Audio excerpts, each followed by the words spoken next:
आप सभी को नमस्कार। बीए बीएड हिंदी शिक्षण के अंतर्गत आज हम पद्य पाठ का अध्ययन करेंगे। पिछली कक्षाओं में हमने गद्य पाठ का अध्ययन किया था, कहानी पाठ का अध्ययन किया था और निबंध का पाठ का अध्ययन किया था। तो आज हम उससे आगे जो इसकी जो पद्य की जो विधाएं हैं उसके बारे में अपन आगे पढ़ते हैं कि पद्य में अर्थ, परिभाषा, उसके सोपान, पद्य के बहुत सारी जो क्या शिक्षण विधियां हैं, पद्य के जो स्टेप्स है और भी बहुत सारी जो बातें हैं वो हम पढ़ेंगे। पद्य शिक्षण जो है अपने आप में बहुत ही अच्छा विषय है। पद्य में सभी चीज़ें समाहित हो जाती है, जैसे पद्य है ना, दोहा, कविता, छंदावली, रचनावली, पदावली, ये सभी पद्य के अंतर्गत आते हैं। ये पद्य के रूप है। तो पद्य को हम कविता शिक्षण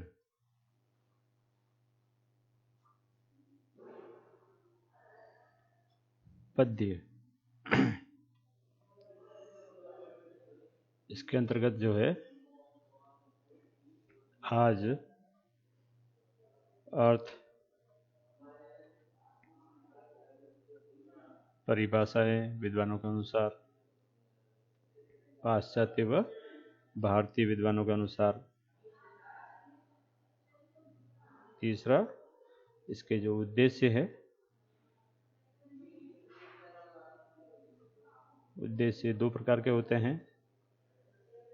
प्रत्येक पाठ के सामान्य उद्देश्य होते हैं और प्रत्येक पाठ के विशेष उद्देश्य भी होते हैं।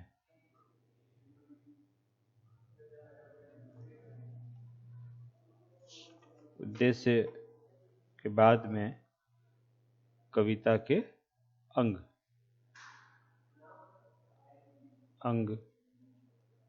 पद, चरण, सोपान।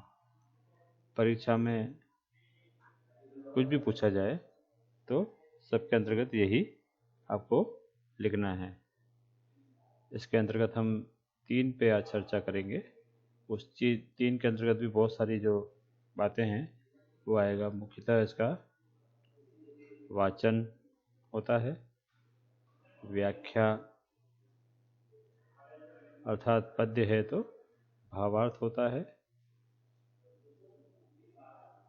और भावार्थ है यहाँ पर। तो तीसरा जो है भाव विश्लेषण होता है। इन पर आज अपन चर्चा करेंगे। और भी जो आगे समय बचा तो हम इसके आगे जो प्रणालियाँ हैं उस पर अपन दृष्टिपात कर सकते हैं। प्रक्रिया है उसको अपन समझ सकते हैं कि कौन कौन सी प्रक्रिया है और प्रणालियाँ या प्रणालियाँ,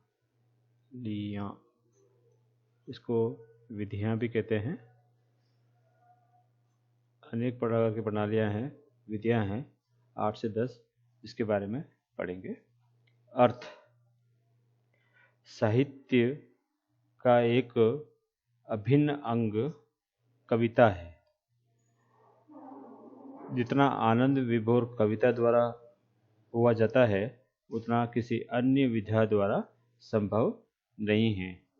यद्यपि कविता में भाव तत्व की प्रधानता होते हुए भी इसमें कल्पना, भावना तथा बुद्धि तीनों ही पक्षों का समावेश रहता है।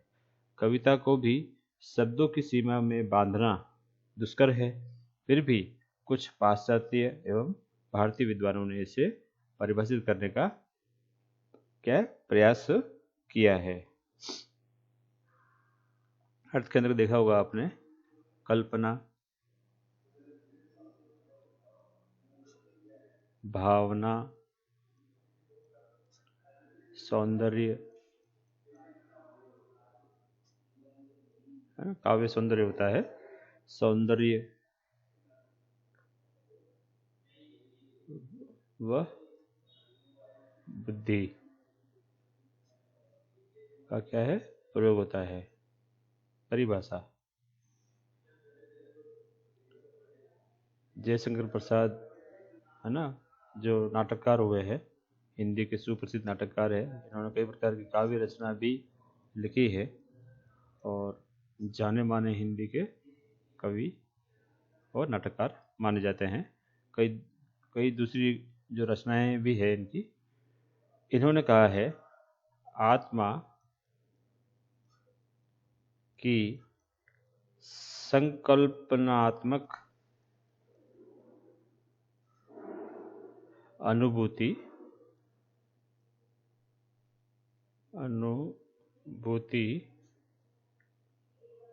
कविता है या काव्य है।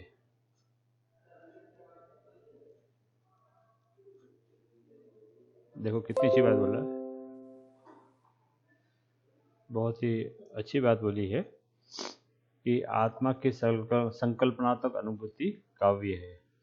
अर्थात किसी व्यक्ति विशेष को यदि आपको पहचानना है ना, तो उसके संकल्पनात्मक अनुभूति, उसका अनुभव यदि आप करोगे तो काव्य की अनुभूति आपको होगी।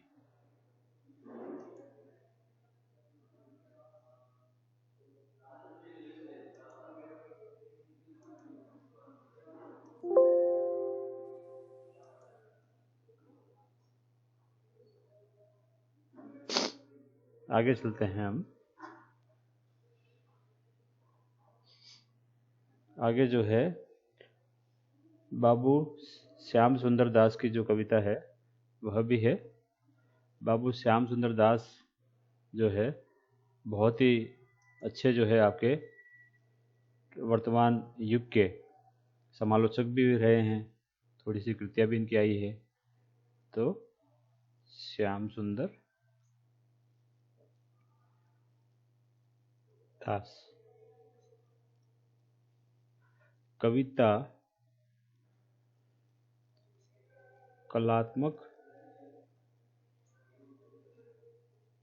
रीति से सजी हुई भाषा है, जिसमें भावों का अभिव्यंजन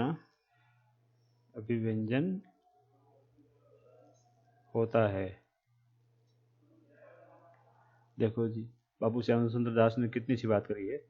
कविता कलात्मक रीति से सजी हुई भाषा है, जिसमें भावों की अभिव्यंजना होती है।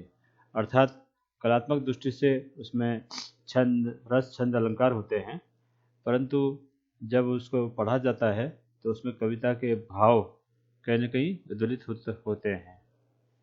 अब अपन पाश्चात्य, ये तो हो गए हैं आपके भारतीय, है ना। अब पाश्चात्य जो वेस्टर्न जिसे कहते हैं उनके है। पाश्चात्य में कॉलरेज जो है बहुत ही अच्छे काव्यकार माने जाते हैं, यदि आपने इतिहास पढ़ा होगा तो। सर्वोत्तम शब्दों का सर्वोत्तम कर्म ही कविता है। सर्वोत्तम क्या आएगा? सर्वोत्तम शब्द का सर्वोत्तम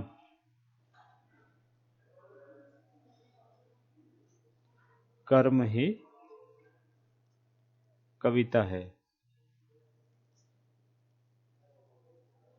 आपने देखा होगा कोलरिज जो बहुत ही अच्छे काव्यकार है, वे कहते हैं सर्वोत्तम शब्द का सर्वोत्तम कर्म। शब्द में क्या छुपे होते हैं? भाव छुपे होते हैं, और उन भावों का संयोजन करना ही कर्म है, सर्वोत्तम कर्म है। अर्थात जितने अच्छे भाव का संयोजन शब्दों के माध्यम से होगा तो ये कविता की रचना हो जाएगी।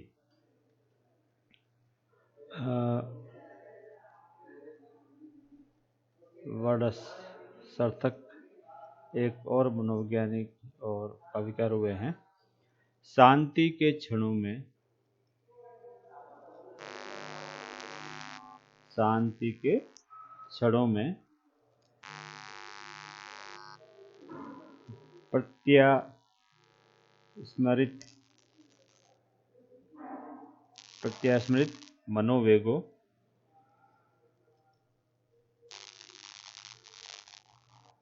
प्रत्यास्मृत मनोवेगों का प्रवाह कविता है। यह भी कितनी अच्छी बात है। शांति के क्षणों में प्रत्यास्मृत मनोवेगों का, प्रत्यास्मृत मतलब प्रत्यास्मरण में आने वाले प्रत्यास्मरण क्या, जब एकांत में जब आप लोग बैठते हैं शांति के क्षणों में, तो आपके मन में भी अनेक प्रकार के विचार आते हैं। उन विचारों को शब्दों के माध्यम से लिपिबद्ध करना प्रत्यास्मृतिक मनोवेग है ना। मनोवेग मतलब संवेग आ गया यहाँ पर, इमोशंस, भावना आ गई।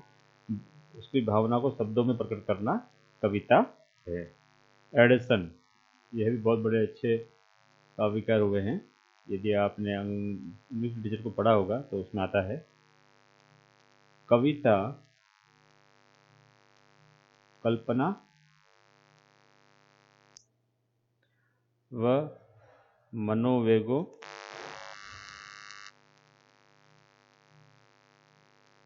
के माध्यम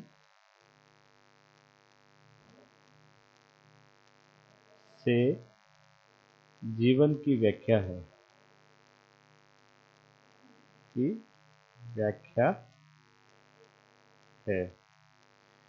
यह भी बहुत अच्छी बात है। कल्पना और मनोविज्ञों के माध्यम से जीवन की व्याख्या है। जो भी काल्पनिक शक्तियाँ हैं, मानसिक शक्तियाँ हैं, संवेग, भावना प्रधान की जो बातें हैं, उसके माध्यम से जो जीवन जिया जाता है वह कविता है। एडसन ये कहते हैं, अर्थात जीवन के अनुभवों को शब्दों के माध्यम से जो करते हैं उसे कविता कहते हैं। उपर्युक्त प्रत्येक परिभाषा में कविता के किसी न किसी विशिष्ट सौंदर्य को बताया गया है, किंतु कविता इन सब तत्वों का समावेश है। तो निष्कर्षतः ये है, इन सब तत्वों का समावेश ही कविता है। अब हम आगे उद्देश्य पे चलते हैं। आज हमने अभी अर्थ व परिभाषा पे दृष्टिपात किया। उद्देश्य पर अभी चलेंगे। चौथा अंग, पद, चरण, सोपान और पांचवा प्रणालियाँ। तीसरा जो है आपका उद्देश्य पे अपन बात करते हैं। उद्देश्य है ना, ऑब्जेक्टिव्स ऑफ पोएट्री।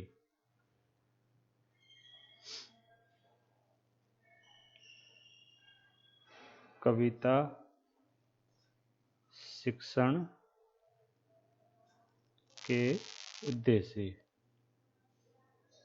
पोएट्री यहाँ लेसन आ जाएगा शिक्षण की जगह। पोएट्री लेसन या टीचिंग आप कुछ कर सकते हैं। इसके दो जो हमने बताए थे कि दो उद्देश्य इसके होते हैं। एक तो होता है सामान्य उद्देश्य जो इकाई की ओर अग्रसर करते हैं, और ये होते हैं विशिष्ट उद्देश्य या विशेष उद्देश्य। सामान्य उद्देश्य में पहला जो है, छात्रों में काव्य के प्रति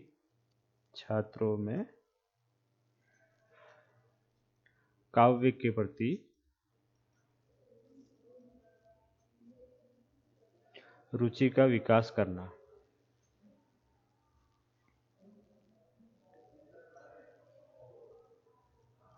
रुचि का, जब काव्य पढ़ा जाता है कविताओं में, चाहे किसी भी कक्षा में हो, तो छात्रों में काव्य के प्रति रुचि बनती है।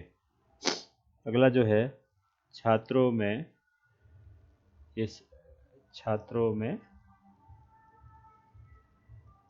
कल्पना शक्ति का विकास करना।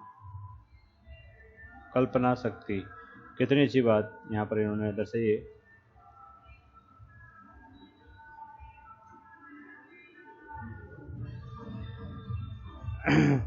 कल्पना शक्ति, मानव क्या है? चिंतनशील है। चिंतनशील होने के कारण वह अनेक प्रकार की कल्पनाओं की उड़ान भरता है। तो छात्रों में कल्पना शक्ति का विकास करना बहुत जरूरी है, और कल्पना में सही दिशा में हो, इसका ध्यान उस कविता के माध्यम से होता है। इस प्रकार उसका विकास करना है। छात्रों में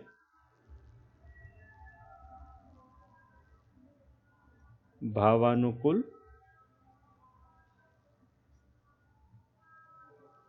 कविता पाठ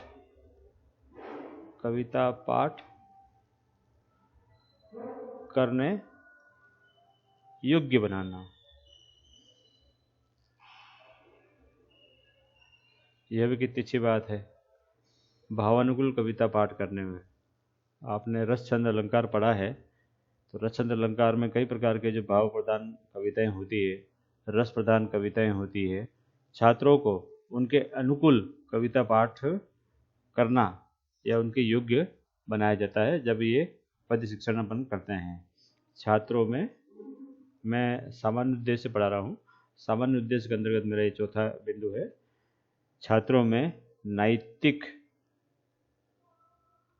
व चारित्रिक विकास में सहायता करना। यह भी कितनी अच्छी बात है। यदि आपने देखा होगा कि जब पाठ पढ़ाते हैं तो उसमें अनेक प्रकार के नैतिक अनैतिक बातें आती है। हमें उन नैतिक बातों को ध्यान में रखना पड़ता है।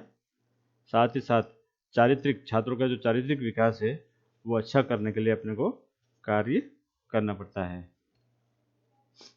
पांचवा जो है आपका, एकता की भावना का विकास करना। छात्रों में एकता की भावना का विकास करना। एकता की भावना कैसे विकास करेगी? एकता से संबंधित, राष्ट्रीय एकता से संबंधित सुमित्रानंद पंत की कविताएं हैं, सूर्यकांत त्रिपाठी निराला की कविताएं हैं, और भी अन्य जो कवि है जो राष्ट्रीय कवि कहलाए हैं, उन सब में राष्ट्रीय एकता की भावना की बहुत सारी जो कविताएं हैं, उससे सभी छात्रों में राष्ट्रीय एकता की भावना का विकास संभव हो सकता है। छात्रों में रागात्मक वृत्तियों का शोधन करना, यह आएगा। तो आपने देखा होगा रागात्मक, है ना, सा रे गा मा प दा नी सा, जो ये 7 स्वर है उनके अनुसार क्या है? वृत्तियाँ मतलब आदत होती है। तो कई प्रकार की जो काव्य की कविताएं जब अपन पढ़ते हैं तो उसमें कई प्रकार के राग उसमें समाहित होते हैं। संगीत जो सीखने वाले जो विद्यार्थी हैं वो कविता को बहुत अच्छी तरह से किस प्रकार की कविता किस राग में गाई हुई है उसको अच्छी तरह से वे गा सकते हैं। अगला जो है, छात्रों में कविता के द्वारा आनंदमय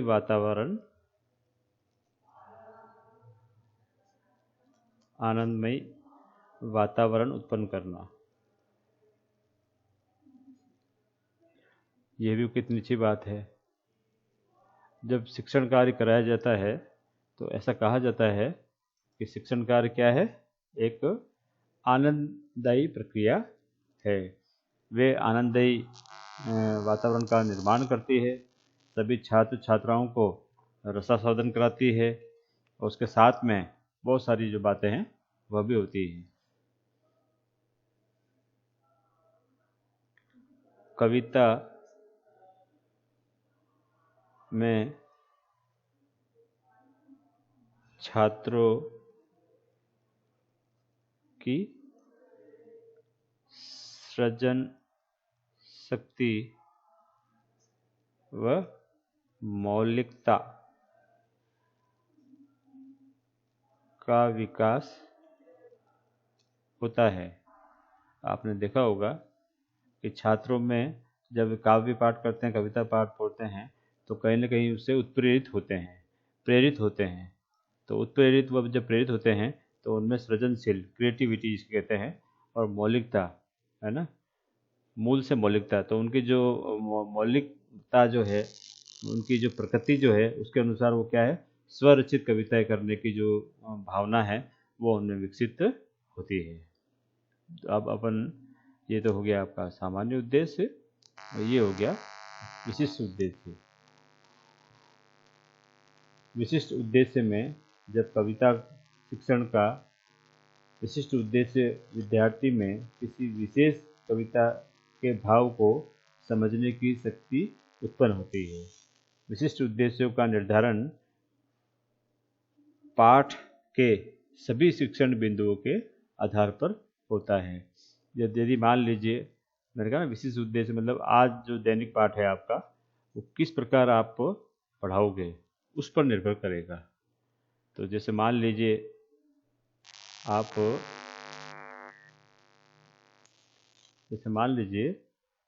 आप कोई पाठ पढ़ा रहे हैं, उस पाठ में क्या है, वीर रस की भावना है, तो छात्रों में क्या होगा, वीर रस के भाव को समझने की शक्ति उत्पन्न होगी और उस जो वीर रस संबंधी है उसको वे जान सकेंगे।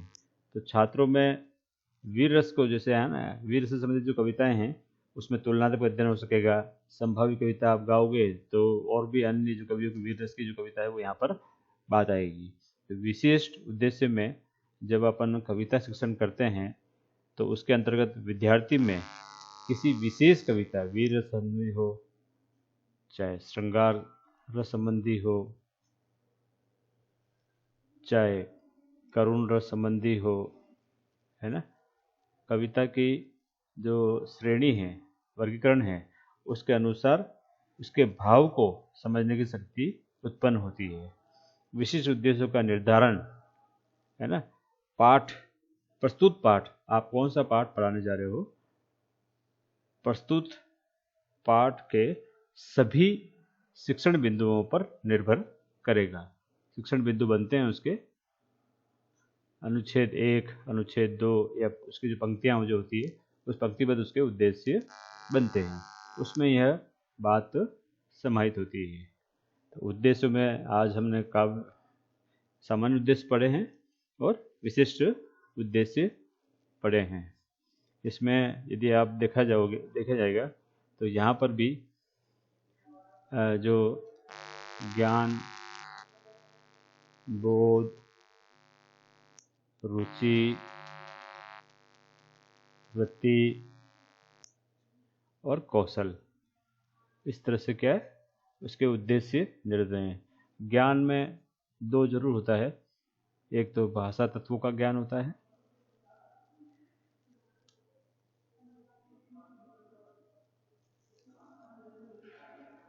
और एक विषय वस्तु का ज्ञान होता है।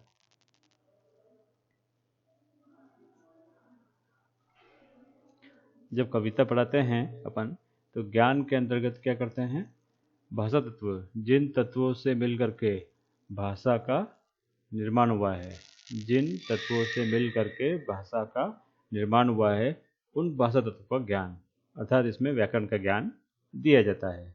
विषय वस्तु का ज्ञान, कौन सी विषय वस्तु वहाँ पर है। कविता वीर रस संबंधी है, कविता श्रृंगार रस संबंधी है, कविता करुण रस संबंधी है, कविता हास्य रस संबंधी है ना। ऐसे 8 रस जो है, 9 रस आजकल हो गए हैं भक्ति रस मिला के, तो 8 से 9 रसों का जो विषय वस्तु का ज्ञान उसके अंदर उसे दिया जाता है। बोध में छात्र उसकी समझ विकसित होती है काव्य के प्रति, रुचि में काव्य के प्रति उसकी रुचि है ना वो होती है। वृत्ति या प्रवृत्ति, काव्य के प्रति उसकी जो प्रवृत्ति है उसका विकास होता है। इसमें रुचि आनंद का विषय है, अगर आनंद है तो रुचि अवश्य आती है। कौशल में हमने पूर्व में भी बात करी थी, LSRW है ना, सुनना,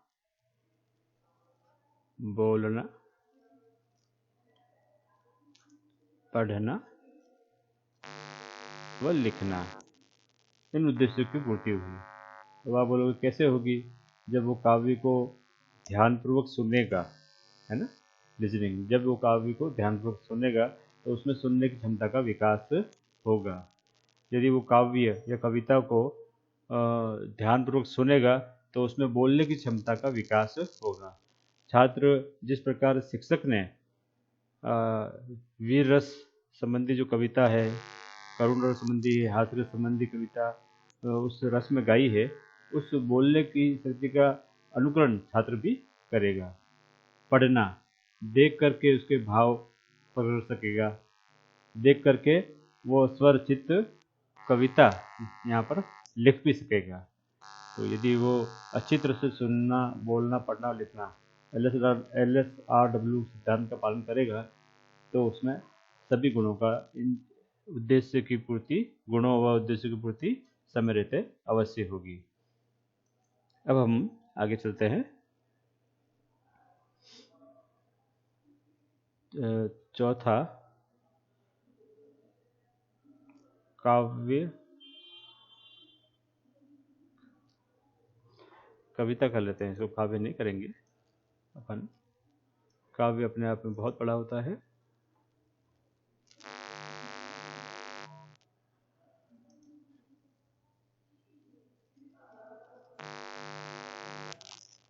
कविता शिक्षण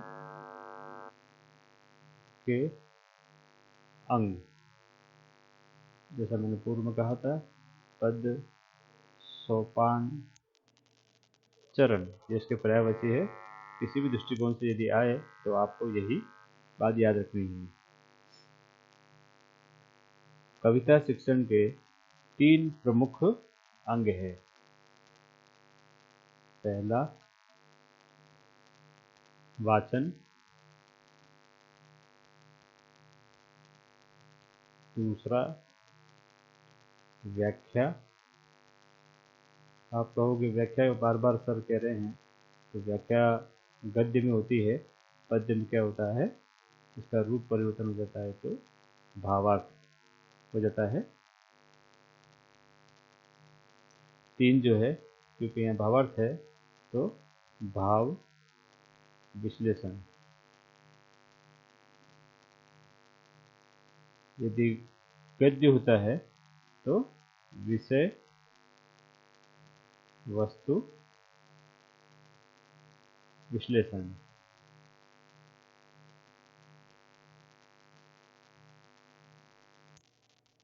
ये अपने को ध्यान रखना है। अब इसके अंतर्गत जो बात आ रही है कि वाचन कितने प्रकार के होते हैं, तो यहाँ पर आपको आएगा कि वाचन 3 प्रकार के होते हैं। पहला जो होता है आदर्श वाचन होता है, इसको आदर्श पाठ भी कह सकते हो आप।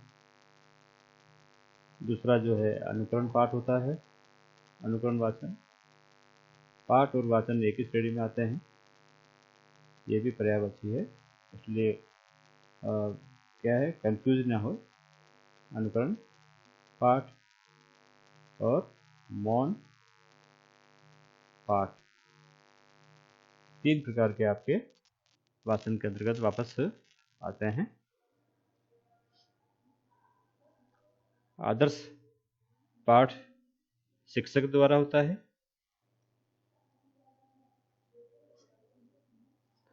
जो सभी व्याकरण के नियमों का ध्यान रखते हुए, रस छंद अलंकार का ध्यान रखते हुए, कविता जिस भाव में गाई गई है, जिस रस में बोली गई है, उसका ध्यान रखते हुए वो करता है। अनुकरण पाठ शिक्षार्थी या छात्रों द्वारा होता है, छात्र छात्रों द्वारा। ये जिस प्रकार शिक्षक आदर्श पाठ करता है, उसी का अनुकरण शिक्षार्थी करने का प्रयास करता है। ऐसा नहीं है कि जिस लय में गाई है उस लय में जिस लय में न गा करके दूसरे लय में वह गाना प्रारंभ कर दे, तो शिक्षक उसको कहता है कि भी रस का ध्यान रखो, भाव का ध्यान रखो, लय का ध्यान रखो, इत्यादि बातें। मौन पाठन जो होता है ये भी शिक्षार्थी द्वारा होता है ना, सभी शिक्षार्थियों द्वारा होता है। ये एक शिक्षार्थी करता है और शेष क्या करते हैं, उसका ध्यानपूर्वक श्रोता के रूप में सुनते हैं। मौन पठन सभी अपने इसमें मन में पढ़ते हैं, शिक्षार्थी अपने सभी शिक्षार्थी अपने मन में पढ़ते हैं, है ना, या वाचन करते हैं, ये आएगा। इसी प्रकार अब हम व्याख्या में चलते हैं। व्याख्या में क्या होता है, जब व्याख्या करते हैं तो जो इसके स्टेप्स है वो बहुत ही अच्छे हैं।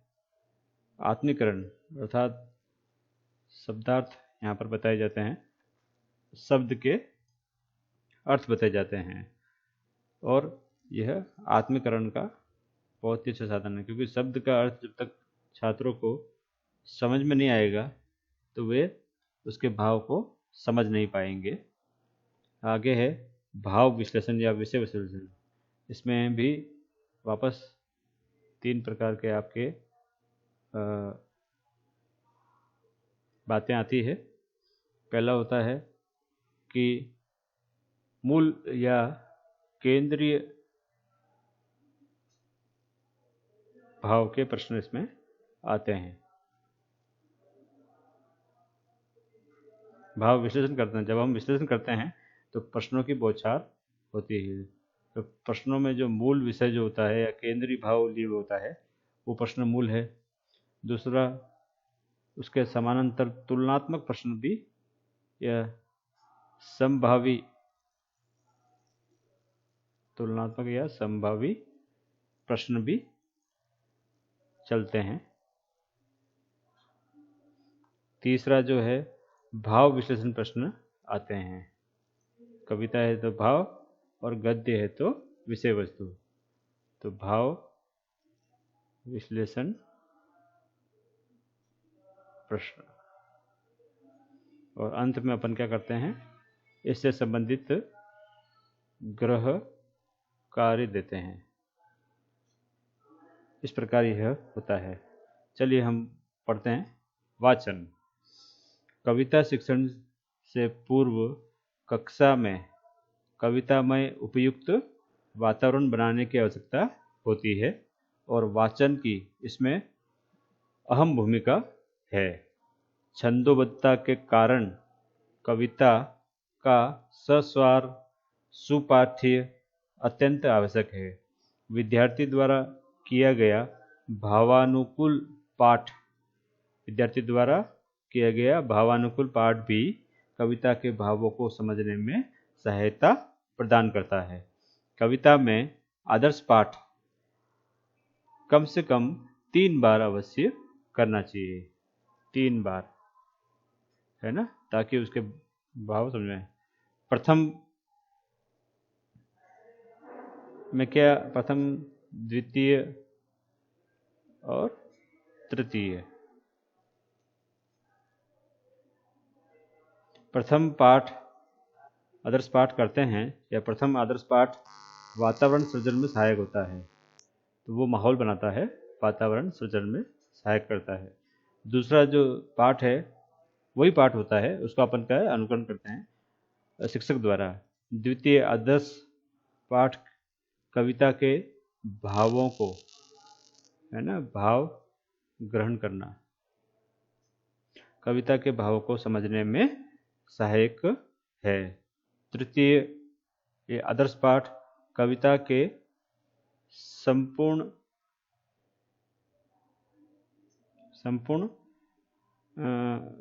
भाव को हृदयगम करने में सहायक है, अर्थात सार उसे समझ में आने लगता है बालक बालिका को। आदर्श पाठ के बाद अनुकरण पाठ विद्यार्थियों द्वारा किया जाता है। एक विद्यार्थी इसमें पाठ का वाचन करता है और शेष विद्यार्थी क्या करते हैं, उस पाठ को ध्यानपूर्वक सुनते हैं। यह पाठ व्यक्तिगत एवं सामूहिक दोनों हो सकता है। प्राथमिक कक्षाओं में यह पाठ सामूहिक होता है तथा माध्यमिक एवं उच्च माध्यमिक व इंटर कक्षाओं में व्यक्तिगत पाठ करवाया जाना आवश्यक है, क्योंकि इन कक्षाओं में भाव पक्ष एवं कला पक्ष दोनों पर ध्यान केंद्रित करना बहुत ही आवश्यक होता है। तो आपने देखा होगा छोटी कक्षाओं में, अर्थात 5वीं तक की जो कक्षाएं हैं 1 से, वहाँ पर क्या करते हैं, सामूहिक रूप से इसको पठन करते हैं, और 6वीं से 12वीं तक की जो कक्षाएं हैं वहाँ पर व्यक्ति सहपन कर सकते हैं। कई बार 6वीं तक भी सामूहिक कविताएं जो कठिनाई स्तर पे होती है उसे कर सकते हैं। कला पक्ष और भाव पक्ष को जानना इसका मूल उद्देश्य होता है। कला व भाव पक्ष काव्य के जो होते हैं, और इसी प्रकार ये बहुत ही अहम हिस्सा माना जाता है। अगला जो है मौन पाठ। यह मौन पाठ जब कोई प्रश्न करते हैं और प्रश्न करने के बाद में, प्रश्नोत्तर करने के बाद में जब विद्यार्थी श्यामपट्ट कार्य कर रहे होते हैं, तो श्यामपट्ट कार्य करते समय किसी विद्यार्थी की गति धीमी होती है, किसी की तीव्र होती है। तो शिक्षक जो होता है 10 मिनट के लिए क्या करता है, सभी को जब मूल्यांकन पूछता है, मूल्यांकन प्रश्न, तो उससे पूर्व 10 मिनट के लिए मौन पठन के लिए भी समय देता है। आगे चलते हैं व्याख्या, भावार्थ, है ना। यदि वो विषय वस्तु ये गद्य पाठ है तो होगी व्याख्या, परंतु पद्य पाठ है तो होगा क्या है, भावार्थ। पद्य पाठ का मुख्य उद्देश्य रसानुभूति होने के कारण कविता में निहित भावों को पूरी तरह जानने के लिए शब्दों की व्याख्या, है ना, की जाती है, या सब पंक्तियों के भावार्थ ढूंढे जाते हैं। अतः पद्य पाठ में शब्द व्याख्या हेतु प्रवचन विधि को प्रत्युत्तर किया जाना चाहिए। वाक्य प्रयोग, व्याकरण आदि को प्रयुक्त नहीं किया जाना चाहिए। शब्दों की विस्तृत व्याख्या हेतु पौराणिक अंतःकथाओं को भी प्रयुक्त किया जा सकता है। आपने देखा होगा यहाँ पर पहला जो है शब्द अर्थ उसको बताया जाता है, दूसरा जो है उसको क्या किया जाता है, भावार्थ बताया जाता है। भावार्थ अर्थात सार क्या है वह उसको बताने का प्रयास किया जाता है। तीसरा जो है आपका यहाँ पर भाव विश्लेषण विषय वस्तु। भाव विश्लेषण विषय वस्तु में ये 3 जो आपकी बातें आ रही है। पहला जो है भाव विश्लेषण हेतु प्रश्न पद्धति को प्रयुक्त किया जाना चाहिए, है ना। तो भाव विश्लेषण क्या होगा, प्रश्नों के माध्यम से होगा, प्रश्नों के माध्यम से। प्रश्न कैसे होंगे, वो नीचे अपन दिए हुए हैं यहाँ पर 1, 2 और 3 प्रश्नों के माध्यम से होता है। भाव विश्लेषण हेतु प्रश्न पद्धति को प्रयुक्त किया जाना चाहिए।